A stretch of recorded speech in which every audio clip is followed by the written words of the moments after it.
What's going on, everybody? Welcome back to Tiger T. I'm Tyler, and today checking out another death battle. We got Miles Morales versus Static. Static from Static Shock. This could be a good one. I hope it's gonna be a good one at least. This is one of those ones. This is one of the few death battles I've done where I kind of don't care who wins. I very much like both of these characters, Miles Morales. Haven't really read the comics, but Into the Spider-Verse is incredible, one of the best movies. And then Static Shock, I was a big fan of the animated show back in, I don't know, like the mid 2000s or whatever. Big fan of that. Didn't even know who Static Shock was. I just liked the cartoon.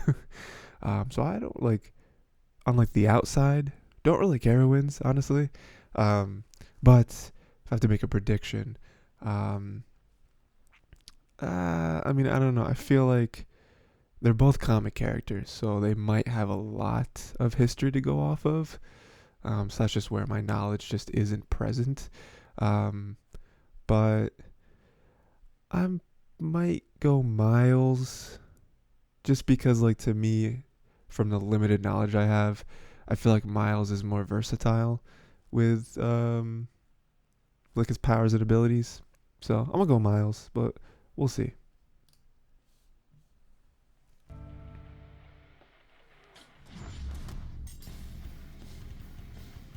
Throughout the Earths of Marvel and DC Comics, there are hundreds, no thousands, of superheroes saving the day. But what if I told you there were even more across the multiverse? Oh, great, as if we don't have enough to keep track of already. Miles Morales, the Spider-Man of Marvel's Earth number 1610. And Static, the electric genius from DC's Dakotaverse. He's Wiz and I'm Boomstick. And it's our job to analyze their weapons, armor, and skills to find out who would win a death battle. Okay, we're here. At first glance, the world of Earth 1610 isn't so different from our own. But look closer and you'll find Coca Soda instead of Coca-Cola, PDNY officers instead of NYPD. And a hamburger and fries can cost 30,000 goddamn dollars. But perhaps the greatest difference in this so-called Ultimate Universe was that Peter Parker, the friendly neighborhood Spider-Man, was dead. Oh no. Enter Miles Morales. He was your typical kid from Brooklyn and didn't have much to worry about except his overbearing mom and dad. Hey kid, appreciate your folks while you have them. You never know when they're gonna pull a surprise Uncle Ben. Oh no. Well, Miles spent most of his time with his more laid-back Uncle Aaron, who turned out to be a secret supercriminal. Totally relatable. Anyway, during one of his heists into a secret lab, Aaron accidentally scooped up a spider. The next time Miles visited, the spider got loose and, you know what happened. Of course it did. Miles, let's go. This spider carried the genetic enhancing Oz formula, yet another attempt to recreate Captain America's infamous super soldier serum. It had previously transformed Peter Parker into the first Spider-Man. Wait a minute, who came up with the idea to store the super serum in a freaking spider? Scientists can be weird sometimes. Maybe next time put it in something that can't walk away. It's got That's 8 a fair legs. point. That's like 4 times more walking power. Sure. Either way, with his new powers, Miles donned red and black to become the ultimate God, it's Spider-Man. so much He's cooler. the newest spider lad on the block. He It's does such- whatever a yeah. spider can. Miles Morales is He's way cooler. Super strong, super fast, and has the overpowered super radar, the spider sense. After meeting Peter's Aunt May, Miles took up the classic web shooters, complete with multiple types of long to short range webbing. Yet another tool that would be perfect for snagging a beer from the fridge without leaving the couch. Boomstick, he was a teenager. Different universe, different drinking laws. That's right? true. That's And true. also, like Peter, he can stick to walls. You know, spider style. Yes, like some spiders, Miles can control his body's interatomic attraction, essentially sticking to walls like a magnet. However, unlike Peter, this subatomic electron manipulation gave Miles a few extra moves of his own. Yeah, the kid's got electric power. He's He just can the cooler stab people with Spider-Man. quick touch, fire You know what I off mean? massive Like, who explosions, doesn't like and he Miles can turn Morales? invisible. Wait, what's that got to do with shocking people? This venom sting can even take out the Ultimate Universe's Electro, a being literally made of electricity. But Miles didn't just shock him, he disrupted Electro's own charge. Similar to a miswiring sending too much electricity in one direction and shorting out your computer when somebody forgot to plug it into the surge protector. Wiz, you know I don't believe in protection for anything. It's going in raw. Jesus. Anyway, as the new Spider-Man, Miles obviously had a lot to live up to. After his Uncle Aaron died in front of him, Ha! Told you somebody would pull a Ben! Miles pushed past the heartache. He persisted, living up to Peter's ideals, and eventually stepped out of his shadow to be Spider-Man in a way only he could. Oh yeah, what's up, Danger? He can blast apart what's a up, Danger? billion-sized monster and survived being slammed around by the giant Cassie Lang. That's Ant-Man's daughter.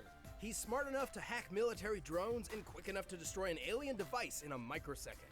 Essentially, he needed to open and close a portal in an impossibly short time frame to prevent an alien force from invading. It's a long story. Point is, he's super fast. With his spider sense, he can react to things before they even happen. He's super tough, too. He even survived being caught in this giant super collider exploding. Measuring the size of this hole using real-world maps of New York and solving for fragmentation, we know this explosion must have been equivalent to about 222 tons of TNT. That's impressive. Sure, that's not technically canon to the comics, but guys, main series Spider-Man has done way crazier things. I mean, he has the same powers, and Miles has even beat the crap out of him. Classic Pete can bench press 130 tons, uses spider sense to dodge beams of light, and ripped apart Doc Ock's robo-arms, which once survived a 2-kiloton nuclear explosion. So I'd say the Super Collider feat checks out. Yeah, I would say at the very Unfortunately, least, Miles' electric powers Miles can do tire it. him out, and his spider sense does not protect him automatically, serving more as an alarm or proximity sensor. But the youngins proved himself to be the best successor a Spider-Man could ever want, and more. He even got pulled into the main Marvel timeline when they blew up the Ultimate Universe. Miles Morales is truly one of the greats.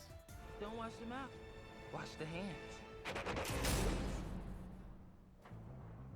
Despite growing up in the most crime-filled neighborhood of Dakota City, Virgil Hawkins was a pretty chill guy. He spent his time playing D&D, reading comics, typical nerd You know. stuff. But he had one major problem, the classic sitcom bully. No teenage story is complete without it. During school, he was frequently harassed by local gang leader Francis Dude, Stone. this is like Virgil's only refuge was one of his few friends, Larry Wade. Larry that, like, convinced bully, Virgil like, his there was only hair one just way brought to me get rid back. of Francis for good. Join his own gang and pack some heat. Things got, well, pretty intense, and Virgil wasn't having any of it. It was time to bail like DC Comics on their cinematic universe. jeez. But the damage was already done. The police arrived and let loose a massive canister of what seemed to be tear gas, but wasn't. Yeah, this grape-looking mist was actually some experimental shit. It was supposed to tag each gang member so the cops could track them down later, but it was actually laced with radioactive quantum juice, which killed almost everybody. I hated when that happened. Luckily, Virgil was one of the few who survived, but the quantum juice still had an effect. You could say he was shocked to find out what it did. Yes, he began to develop electromagnetic powers. Before this, Virgil always felt out of his league, but now he was in a league of his own and became the superhero Static. It's so cool, like him riding on like the manhole covers. Hell yeah! With these new powers, the guy was unstoppable. He could blow shit up with electric bolts quick as lightning, make explosion balls called Nova Bombs, and taser people with punches to the face. Right, but he's not just good at shocking people. Static can alter the electron attraction of any object or surface. He can erect extremely durable electromagnetic force fields that block most attacks. He can even move metal around like a hip young Magneto. And slip metal under his feet to take to the sky.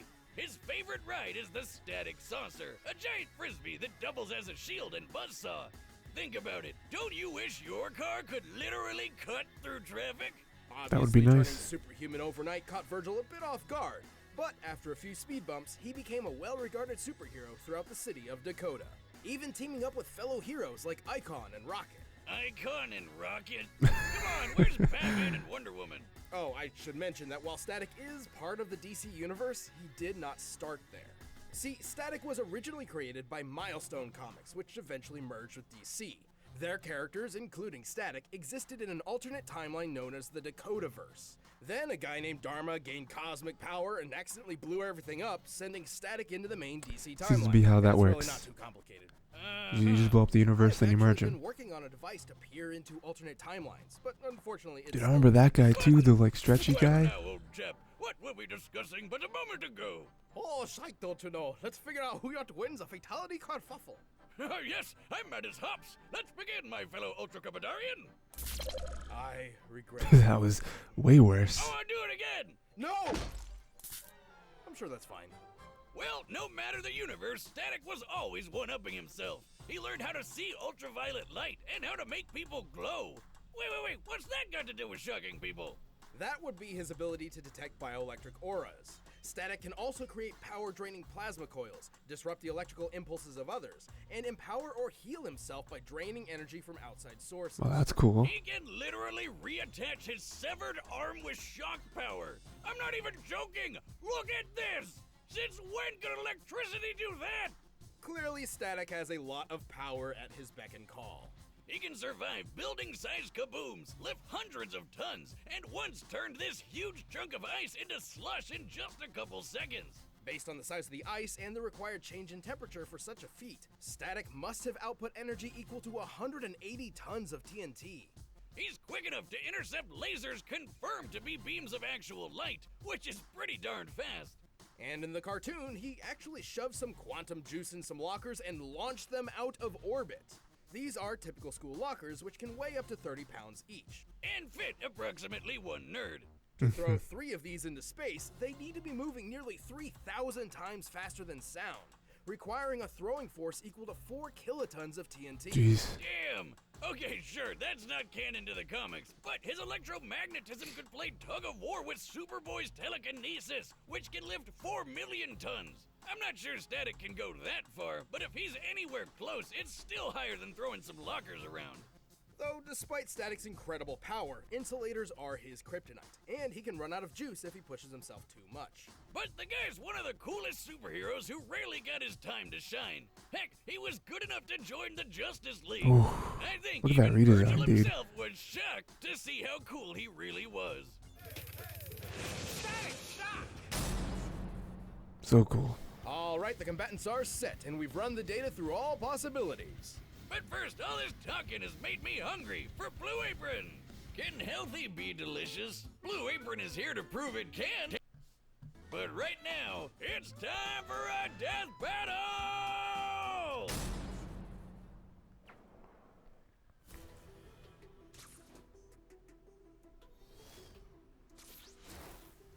Whoa! Watch where you're aiming. For real? You attack me! Well, I got more than one electric psychopath to keep track of it. Is he gone? Oh.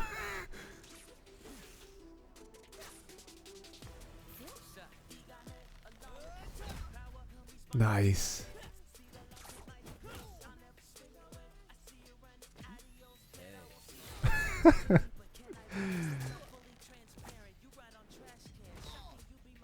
Me? Getting zapped? What's up with that? I call that the shoulder touch. And I call this my taser punch.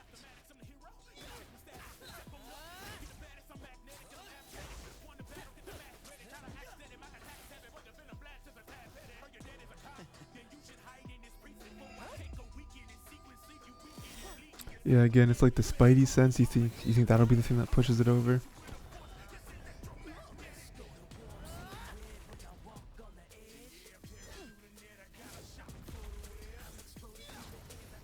Wait, what? Keep ticking, keep ticking.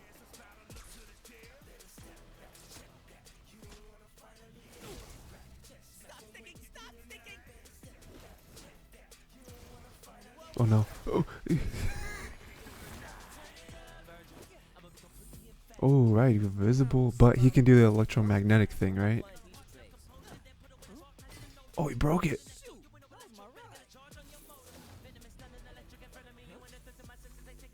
Okay, you've got surprises, but so do I.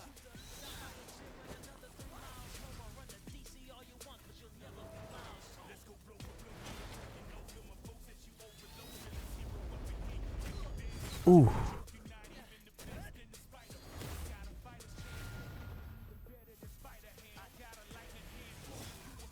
What the?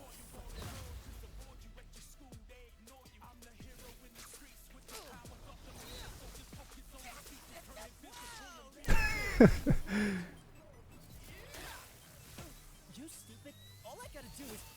What? I noticed this electric biz is kind of my thing.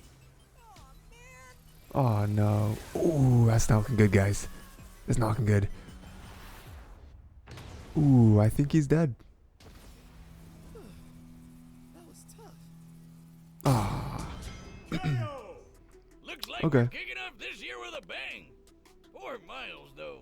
Honestly, I'm surprised how this turned out. At first glance, Miles appeared to have a good chance of victory. He was definitely physically stronger than Static. He would have totally won an arm wrestling contest. But Virgil's overwhelming electric power put him at a level above the Yeah, it's young just the Spider-Man. power. He just overpowered him. Overall, Static's feats were way above Spidey's, even when we scaled Miles to classic Peter Parker's biggest feats. Static definitely had the oomph to take Miles out, but Miles had no easy way to get around his force field. The variety of techniques at Static's disposal also rent many of Spider-Man's abilities moot. Like how Spidey's invisibility didn't matter when Static could light him up like a Christmas tree, and his speed was so similar to what the Spider Sense could give Miles that the Super Radar wasn't that big of a help. Remember, just because he knew an attack was coming didn't always mean he could dodge it in time. And, well, shockingly, Static only needed to hit him once. See, his electromagnetic manipulation gave him control over Miles' wall crawling and other abilities. Oh, As right, soon as he got a yeah. hold of He Miles' can alter it. bioelectric aura, it was basically all over. But hey, Miles and all the other Spider-Men fight Electro all the time, and they have no problem dealing with him. Why was Static any different? Simply put, every iteration of Electro pales in comparison. He has no feats of power that come even close to Static, and frankly, he's an idiot. This was a fascinating matchup, but oh no, not again! Yay! Mr. Morales put up a jolly good show, and yet Mr. Hawkins had him outdone in breathtaking power, stalwart defense, and veritable versatility. Oh, he was just miles ahead of him, don't you know? The victor is Static. So stupid. Hey, thanks for checking out the. Okay. All right. Yeah. So got it wrong, but like I said, I like both these characters so much that didn't really care too much. But yeah, that was the thing where again I kind of went into it thinking Miles was more had more kind of like abilities and stuff like that, but it turns out that Static was just his electromagnetic powers or whatever. They were just way too powerful, you know. And then even I didn't really think about that either, where Static can just almost like turn a lot of Miles's powers off, which is like, ooh. So yeah, that was cool. Let me know what you thought of that battle. Let me know other stuff you want me to watch. And until next time, watch more cartoons.